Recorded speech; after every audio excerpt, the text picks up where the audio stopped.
এটা হলো দিওয়ানি আম, ওখানে অরঙ্গজেব বসত।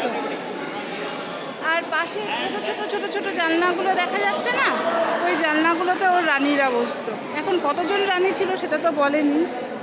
আর এত হিস্ট্রি আমার স্ট্রং না, আমি জানি না ওনার কতজন রানী ছিল। দিওয়ানি আম মানে আম জনতার জন্য, যত আম জনতা ছিল তাদের জন্য এই সভাটা চলতো। আর ওই দিকটায় মিয়া মসজিদ, ওই দিকটায় ওখানে প্রেয়ার করা হতো। আর এখন আমরা এখান থেকে বেরিয়ে যাব, যেটা হচ্ছে হাতি সামথিং কিছু বললো, এলিফ্যান্ট গেট।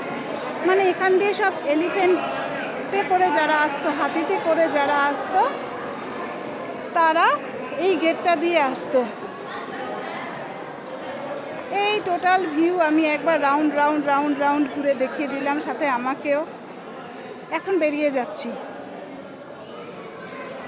এই চলে আসলাম এলিফ্যান্ট গেটের দিকে।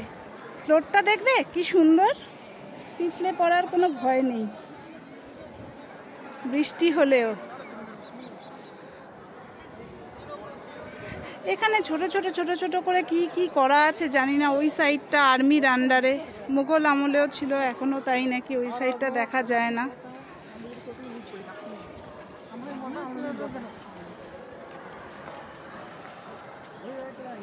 এন্ট্রি ফিস কিন্তু খুব কম।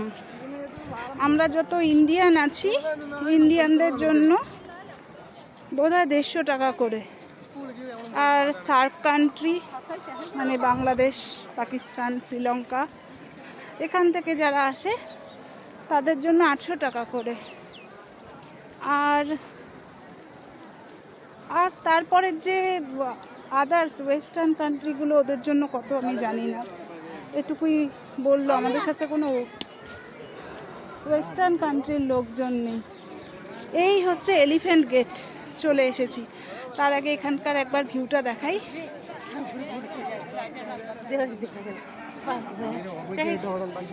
এই হচ্ছে এলিফ্যান্ট গেটে চলে আসলাম আমরা। এই গেটটার নাম এলিফ্যান্ট গেট কারণ এখান দিয়ে যারা হাতিতে করে আসতো তাদের এন্ট্রি হতো।